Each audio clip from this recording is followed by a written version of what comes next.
वहीं पर छुप जाता है और उस आदमी के वापस जाने के बाद गामिन नीचे आता है, लेकिन अब वो देखता है कि वो आदमी तो डोर को लॉक कर गया है।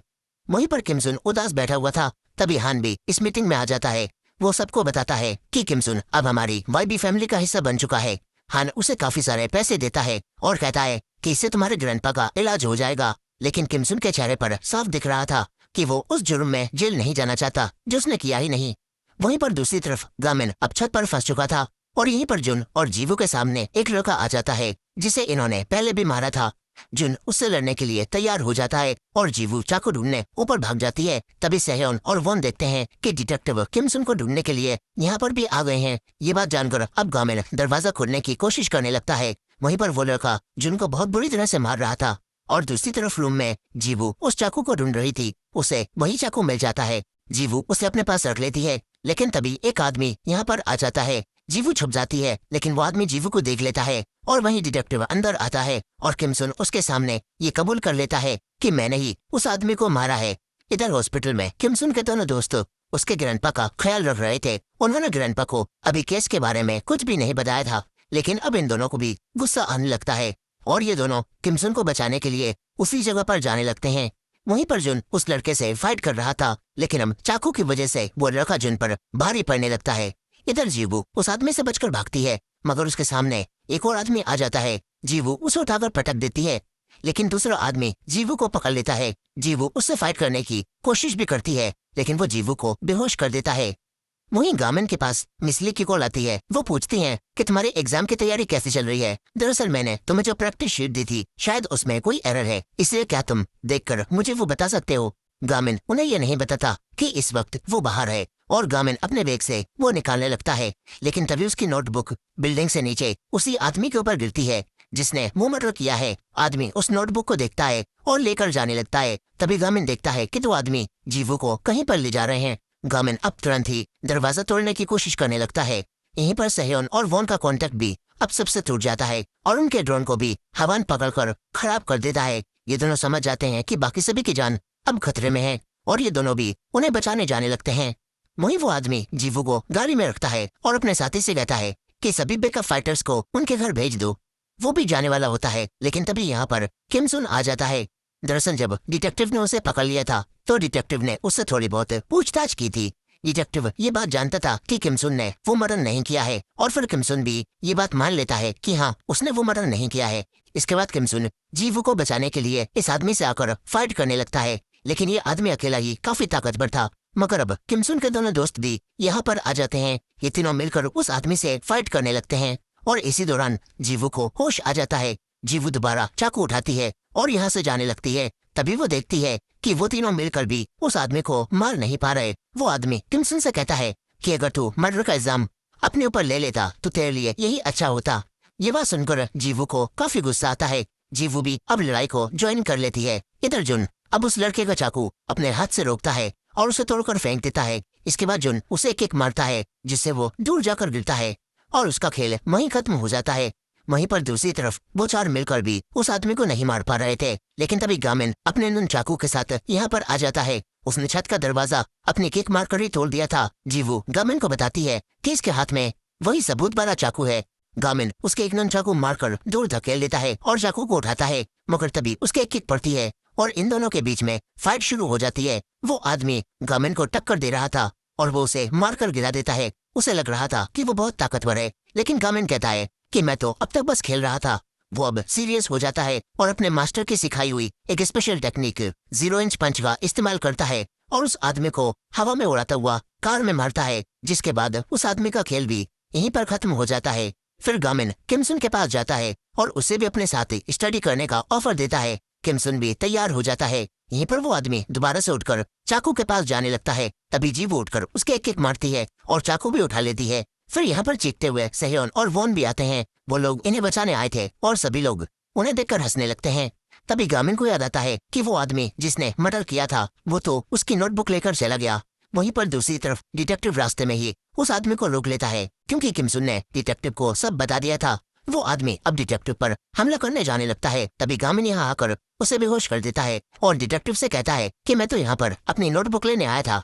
अब इसके बाद सब कुछ नॉर्मल हो जाता है। सभी लोग मेहनत से पढ़ाई करने लगते हैं। और अपने मिड टर्म्स के एग्जाम देते हैं। लेकिन एग्जाम खत्म होने के बाद ही गामिन का मूड बदल जाता है। वहीं दूसरी तरफ पुलिस स्टेशन के हालात भी अब सुधरने लगते हैं और किम सुन भी अब बदल जाता है। गामिन की मॉम भी हॉस्पिटल से डिस्चार्ज हो जाते हैं। वो मिसली से कॉल करके पूछती हैं कि क्या आज ही गामिन के एग्जाम खत्म हुए हैं, क्योंकि वो अपना फोन नहीं उठा रहा और वो अब तक घर भी नहीं आया। मिसली कहती हैं कि वो शायद अपने दोस्तों के साथ बाहर घूमने गया होगा। ये बात सुनकर गामिन की मॉम कहती हैं कि अगर आज वो कहीं भी ना ही जाए तो ही बेहतर रहेगा। इधर दूसरी तरफ हम गामिन को देखते हैं जो कि अपने दोस्तों के साथ तो था, लेकिन आज वो काफी बदला हुआ लग रहा था। वहीं पर उसकी मॉम मिसली को बताती हैं कि हर साल एग्जाम के 1-2 दिन बाद गामिन का मूड काफी ज्यादा खराब रहता है और वो अपने गुस्से को संभाल नहीं पाता। इधर गामिन के दोस्त भी अब ये देखते हैं कि गामिन काफी समय से अजीब बिहेव कर रहा है। वो काफी चिंता में होता है और ये देखकर सभी उसे समझाने लगते हैं। सेहयोन भी उसे समझाता है कि उसने मेहनत की है और इस बार उसके रिजल्ट में बदलाव जरूर आएगा। गामिन अब खुश हो जाता है। तभी गामिन के पास किसी की कॉल आती है। वो कॉल हॉस्पिटल से आई थी क्योंकि किमसुन के ग्रैंडपा की हालत काफी खराब थी और किमसुन अब तक वहाँ पर नहीं आया होता। वहीं किमसुन को जब ये खबर मिलती है तो वो भागकर हॉस्पिटल जाने लगता है, लेकिन तभी उसके सामने वाईबी गैंग के बैकअप फाइटर्स आ जाते हैं। किमसुन उनसे कहता है कि सभी लोग एक साथ आ जाओ, मैं भी जल्दी में हूँ। इधर दूसरी तरफ गामिन हॉस्पिटल पहुंच जाता है। दरअसल किमसुन के ग्रैंडपा मरने से पहले एक एग्जाम देना चाहते थे और गामिन उनकी मदद करता है।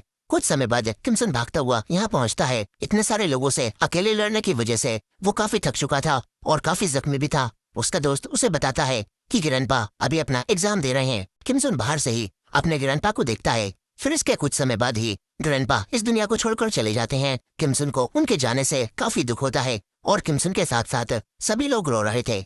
अब कुछ समय बाद सभी के मिड टर्म्स के रिजल्ट भी आ जाते हैं और इन सभी लोगों की रैंक बढ़ गई होती है और गामिन की रैंक भी 219 से 209 हो गई होती है। सेहयोन भी अब सेकंड प्लेस से बढ़कर उसी लड़के के बराबर यानी कि फर्स्ट प्लेस पर आ गया होता है।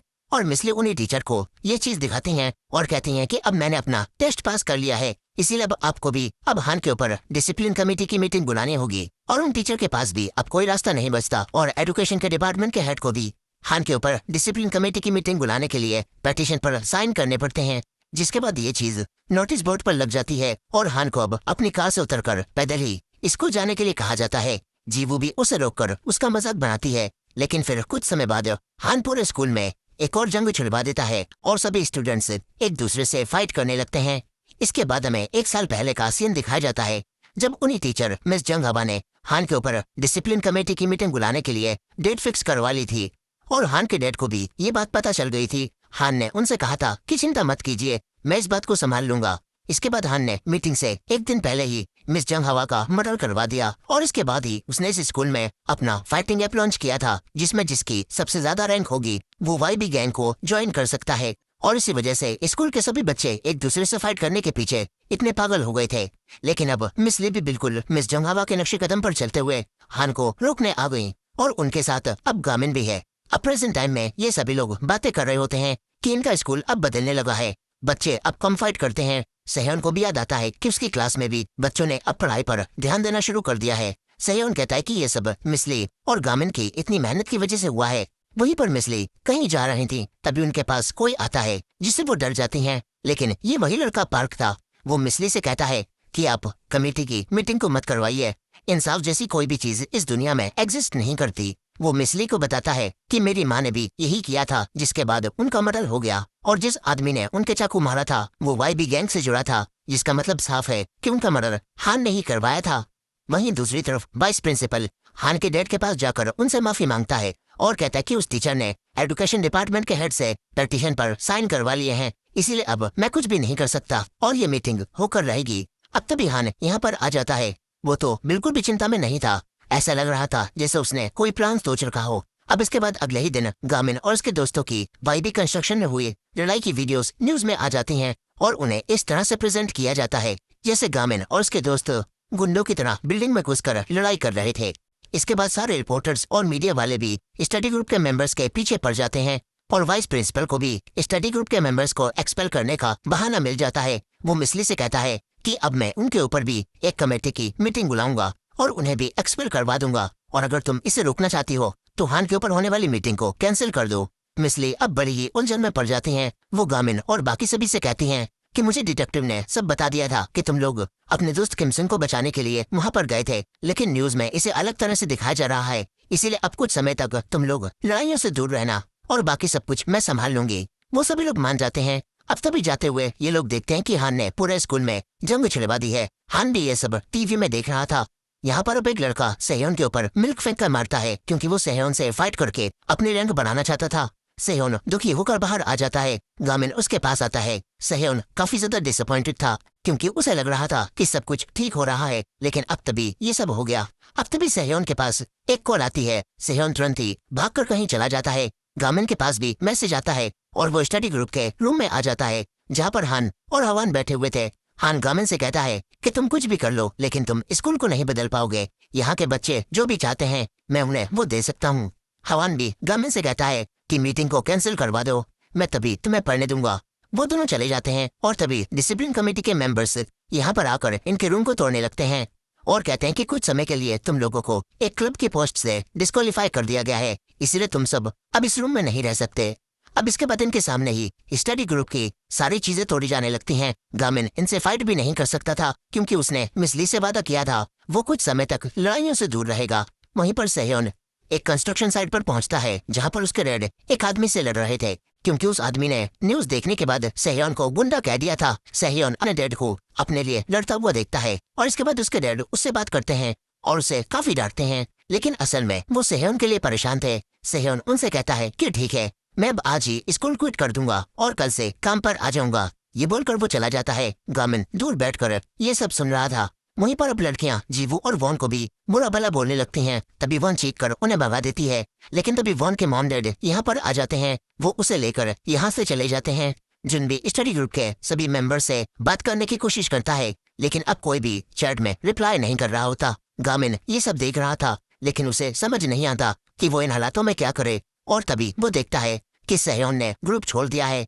इस तरह अब इनका स्टडी ग्रुप टूटना शुरू हो जाता है। गामिन इन सभी के साथ बिताए हुए अच्छे पलों को याद करने लगता है। वहीं पर मिसली हाल के लिए होने वाली कमेटी के मीटिंग के डॉक्यूमेंट्स को देख रही थी। उन्होंने हर तरह से कोशिश कर ली थी, लेकिन वो गामिन और बाकी सभी पर लगे हुए झूठे इल्जामों को हटाने के लिए कुछ भी नहीं कर पाई थी। और अगर अब गामिन के लिए भी कमेटी की मीटिंग होती है तो गामिन को भी एक्सपेल कर दिया जाएगा। इसीलिए अब वो गामिन को बचाने के लिए हान के ऊपर होने वाली मीटिंग के डॉक्यूमेंट्स को डिलीट करने लगती हैं, लेकिन तभी वो रुक जाती हैं। वहीं पर दूसरी तरफ गामिन भी अब दोबारा स्टडी ग्रुप के रूम में आ जाता है। उसने अब भी उम्मीद नहीं छोड़ी थी और गामिन इस रूम को संभालने लगता है। मिस ली भी यहाँ पर आ जाती हैं और वो भी गामिन की मदद करती हैं। फिर अगली सुबह जब सेह्योन कंस्ट्रक्शन साइट पर काम करने जा रहा था तो गामिन भी उसके पास आ जाता है। सेह्योन अपने डैड की जगह काम करने जाता है और गामिन यहाँ भी उसके साथ आ जाता है। वो सेह्योन की काम में मदद करवाने लगता है और उससे कहता है कि मैं तुम्हारे साथ ही पढ़ूंगा और हम लोग साथ में कॉलेज जाएंगे। ये देखकर सेह्योन को काफी खुशी होती है कि गामिन उसकी चिंता कर रहा है। वो गामिन की बात मान लेता है और अपने डैड से आकर बात करता है। सेह्योन कहता है कि डैड, आपने मुझे अब तक पालने में काफी मेहनत की है और ये बात मुझे आज पता चल गई और मैं आपका एहसानमंद हूँ, लेकिन मैं दिल से पढ़ना चाहता हूँ, इसीलिए मुझे बस 3 साल और दे दीजिए। मैं वादा करता हूँ आपको पछताना नहीं पड़ेगा। उसके डैड भी इमोशनल हो जाते हैं और उसे आगे पढ़ाने के लिए मान जाते हैं। गामिन उनसे कहता है कि अंकल चिंता मत कीजिए, एक दिन सेह्योन आपको ऐसे ही बिल्डिंग बनाकर देगा। अब इसके बाद ये दोनों वॉन के मॉम डैड से मिलने जाते हैं। ये दोनों इन्हें वॉन का ट्रांसफर करवाने से मना करते हैं और अपने स्टडी ग्रुप के बारे में भी इन्हें बताते हैं। गामिन और सेह्योन मिलकर वॉन के मॉम डैड को भी मना लेते हैं। फिर ये तीनों जीवू के पास जाते हैं, जो क्लब स्टोर में काम करने लगी थी, और ये तीनों मिलकर जीवू को भी दोबारा स्कूल आने के लिए आखिरकार मना ही लेते हैं। और फिर ये सब जिनको भी पता चलता है, जो कि इतने समय से इन सभी का इंतजार कर रहा था, और इस तरह स्टडी ग्रुप फिर से इकट्ठा हो जाता है। वहीं पर मिसली भी वाइस प्रिंसिपल से कहती हैं कि वो हान के ऊपर होने वाली मीटिंग को कैंसिल नहीं करेंगी, और वो कहती हैं कि वो स्टडी ग्रुप के मेंबर्स को भी इस तरह फ्रेम नहीं होने देंगी। यहीं पर अब स्टडी ग्रुप के मेंबर्स दोबारा से स्कूल आना शुरू कर देते हैं। अब इसके बाद किमसुन इनसे मिलकर इन्हें बताता है कि पिछले साल जब मिस जंग हवा ने हान के ऊपर कमेटी की मीटिंग रखवाई थी, तो मीटिंग से एक रात पहले ही उनका मर्डर हो गया, और सभी लोग सीक्रेटली ये बात जानते थे कि ये मर्डर हान ने करवाया है, क्योंकि उसके लिए ये कोई स्कूल नहीं है, बल्कि उसका बनाया हुआ एक किंगडम है जिस पर वो राज करता है। और अगर मीटिंग हो जाती तो हान को स्कूल से एक्सपेल कर दिया जाता। ये सभी लोग समझ जाते हैं कि अब मिसली की जान भी खतरे में है, इसलिए ये लोग मीटिंग होने तक मिसली को प्रोटेक्ट करने का फैसला करते हैं।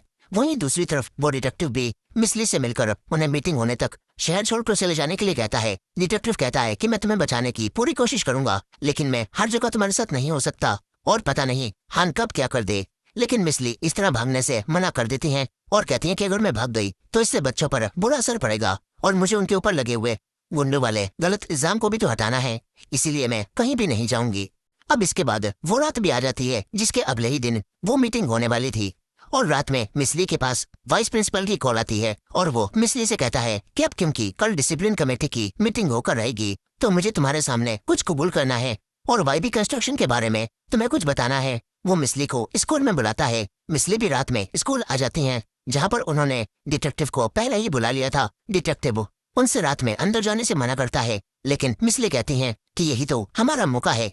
वो स्कूल के अंदर आकर एक रूम में आ जाती हैं जहाँ पर वाइस प्रिंसिपल बैठा हुआ था। इसके बाद वो वाइस प्रिंसिपल की बातों को रिकॉर्ड करती हैं। वाइस प्रिंसिपल वाईबी गैंग और हान के स्कूल में किए हुए काली कारनामों के बारे में काफी कुछ बताने लगता है, मगर तभी पूरे स्कूल की लाइट्स ऑफ हो जाती हैं और वाइस प्रिंसिपल यहाँ से तुरंत भाग जाता है। डिटेक्टिव भी बाहर ये चीज देखता है। यहीं पर मिसली के सामने अब हान और उसके साथी आ जाते हैं। मिसली उनकी बातों को भी रिकॉर्ड करने लगती हैं और ये लोग मिसली को मारने के लिए यहाँ पर आए थे। हवान मिसली से उनका फोन छीन लेता है, लेकिन अब भी इनकी बातें रिकॉर्ड हो रही थीं क्योंकि मिसली ने डिटेक्टिव का दिया हुआ एक बैच पहन रखा था जिसमें एक रिकॉर्डर था और डिटेक्टिव ने कहा था कि अगर तुम 30 मिनट में वापस नहीं आई तो मैं तुम्हें बचाने अंदर आ जाऊंगा। और अब डिटेक्टिव वहां पर जाने लगता है, लेकिन पुलिस स्टेशन का एक करप्ट ऑफिसर हान को बचाने के लिए डिटेक्टिव को बेहोश कर देता है। वहीं पर वो लोग अब मिसली की तरफ बढ़ रहे थे, मगर तभी अनाउंसमेंट में वो उन सबसे कहती है कि अब तुम सब मरोगे। इसके बाद गामिन अपने साथियों के साथ यहाँ पर आ जाता है। इनके साथ किमसुन भी शामिल था। दरअसल इन्होंने उस दिन ही प्लान बना लिया था कि ये सभी मिलकर अब मिसली के ऊपर 24 घंटे नजर रखेंगे, जिसके बाद ये सभी लोग मिसली का हर जगह पीछा कर रहे थे और इस तरह ये लोग आज रात स्कूल भी पहुंच गए। गामिन अब जुन से कहता है कि तुम मिसली को लेकर जाना, मुझे तुम पर भरोसा है। ये बोलकर वो सभी को मारने लगता है और जुन और बाकी सभी लोग मिसली को लेकर भागते हैं, लेकिन हान को छोड़कर बाकी सभी भी इनका पीछा करने लगते हैं। तभी जीवू और किमसुन रास्ते में दो लोगों से फाइट करने के लिए रुक जाते हैं। वहीं नीचे हवान उन तीनों के सामने आ जाता है, मगर सेह्योन कहता है कि तुम लोग जाओ, मैं इसे रोकता हूँ। जुन अब मिसली को लेकर भागता हुआ नीचे पहुंच जाता है, लेकिन नीचे उसका सामना एक ऐसे इंसान से होता है जिसे उसने एक्सपेक्ट ही नहीं किया था। जुन के सामने उसका पुराना दोस्त एंटी आता है जो कि अब हान की गैंग में शामिल हो चुका था। वहीं पर हान और गामिन में फाइट शुरू हो जाती है। दोनों एक दूसरे के पंच मारते हैं और विंडोज भी टूट जाती हैं। इधर एंटी भी अब जुन को बुरी तरह मारने लगता है और वहीं वो दोनों लड़के भी किमसुन और जीबू को बहुत बुरी तरह से मार रहे थे। इधर हवान भी सेह्योन के ऊपर गोली चलाने लगता है और सेह्योन एक लाइब्रेरी में आकर छुप जाता है, लेकिन हवान उसे देखता है और उसके गोली मारता है जो कि उसके हाथ को छूकर निकलती है। सेह्योन अब उससे बचने लगता है।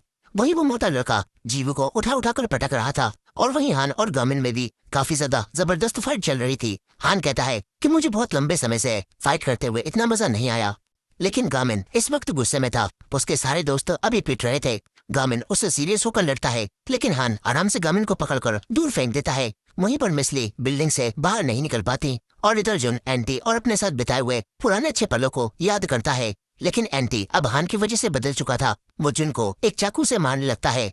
वहीं किमसुन और जीवू भी उन दोनों से लड़ रहे थे। तभी जीवू उस लड़के के एक किक मारती है जो कि किमसुन को मार रहा था और फिर किमसुन भी उस मोटे लड़के को मारने लगता है, जिसके बाद ये दोनों टीम बनाकर उन दोनों से लड़ने लगते हैं। वहीं पर हवान की गन में अब गोलियां खत्म हो जाती हैं और सेह्योन उससे लड़ने के लिए बाहर निकल जाता है। इधर मिसली ग्लास को तोड़ती हैं और बिल्डिंग से बाहर भागने लगती हैं। वहीं पर जुन भी अब एंटी को मारना शुरू कर देता है। वो समझ जाता है कि अब एंटी उसका पुराना दोस्त नहीं रहा, जिसके बाद जुन उसे बहुत बुरा मारकर बेहोश कर देता है। वहीं पर किमसुन और जीवू मिलकर उन दोनों लड़कों से लड़ रहे थे और बहुत ज्यादा मारने के बाद किमसुन और जीवू एक एक को बेहोश कर देते हैं। इस तरफ सेह्योन हवान से लड़ रहा था। उसने गामिन की मॉम से मिलने के बाद उनसे ताइक्वांडो की ट्रेनिंग ली थी ताकि वो गामिन की मदद कर सके, और अब गामिन की माँ की दी हुई ट्रेनिंग की वजह से सेह्योन खुद को बचाता है और हवान को मारना शुरू कर देता है। कुछ ही समय में सेह्योन हवान का खेल खत्म कर देता है। वहीं हान और गामिन में अब भी जबरदस्त फाइट चल रही थी। दोनों दीवार तोड़ते हुए क्लासरूम में आ जाते हैं। हान कहता है कि मैं जानता हूँ तुम अपनी पूरी पावर का इस्तेमाल नहीं कर रहे हो। अगर तुम ये सोच रहे हो कि तुम मुझे यहाँ पर फाइट में जाकर मेरा टाइम बर्बाद करते रहोगे और मिसली भाग जाएंगी तो तुम गलत हो।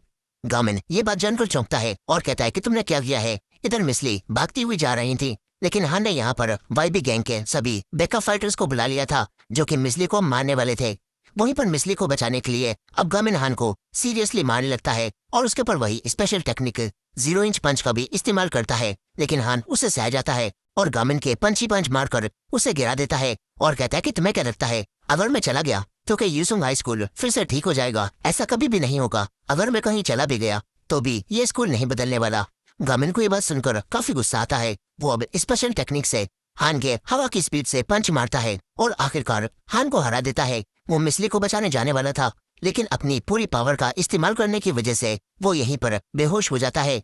वहीं पर वो लड़के मिसली को मारने के लिए उनकी तरफ ही आ रहे थे और एक पल के लिए मिसली को लगता है कि अब सब खत्म हो गया। लेकिन तभी वॉन यहाँ पर आ जाती है। उसने जिनसे मिसली को बचाने के लिए मदद मांगी थी, क्योंकि मिसली ने ही जिनके चाकू लगने से उसे बचाया था। और फिर वो सभी बच्चे जिन्हें गामिन ने लड़ने के बाद अपना दोस्त बना लिया था, वो सब यहाँ पर आ जाते हैं और इस तरह ये लोग फाइट करके मिसली को बचा लेते हैं। अब अगली सुबह हान के ऊपर डिसिप्लिन कमेटी की मीटिंग होती है और हान को हमेशा के लिए स्कूल से एक्सपेल कर दिया जाता है। हान गुस्से में यहाँ से जाने लगता है। तभी मिसली उससे कहती हैं कि तुमने जो किया तुम्हें उसके बारे में सोचना चाहिए। मिसली को इस तरह बोलते हुए देखकर हान को मिस जंगावा की याद आ जाती है। उन्होंने भी एक बार इसी तरह हान को समझाया था और खुद को बदलने के लिए कहा था। हान को अब अपनी गलतियों का एहसास हो जाता है। इसके बाद डिटेक्टिव भी हान को अरेस्ट करने आ जाते हैं। उनके पास सबूत के तौर पर मिसली की रिकॉर्ड की हुई रिकॉर्डिंग होती है और फिर हान को गिरफ्तार करके यहाँ से ले जाया जाने लगता है। पार्क उसे जाता हुआ देख रहा था। हान रुककर गामिन से कहता है कि इस स्कूल को बदलने की कोशिश करते रहो। हान को भी अंदर ही अंदर अपनी गलतियों का एहसास हो चुका था। यहीं पर वाइस प्रिंसिपल को भी अब स्कूल से निकाल दिया जाता है और पुलिस भी उन्हें ले जाती है। इसके बाद स्टडी ग्रुप फिर से बनता है और स्टडी ग्रुप के सभी मेंबर्स के ऊपर लगे हुए उसी गुंडों वाले एग्जाम वाली खबर भी फिर से गलत साबित हो जाती है। हान के डैड जो कि वाईबी कंस्ट्रक्शन के बॉस होते हैं, उन्हें भी ये सारी चीजें पता चलती हैं और यहीं पर डिसिप्लिन कमेटी के मेंबर्स सभी बच्चों के फोन से उस फाइटिंग ऐप को भी डिलीट करवा देते हैं और जीवू का भाई योनवू भी अपनी सजा काट कर बाहर आ चुका था।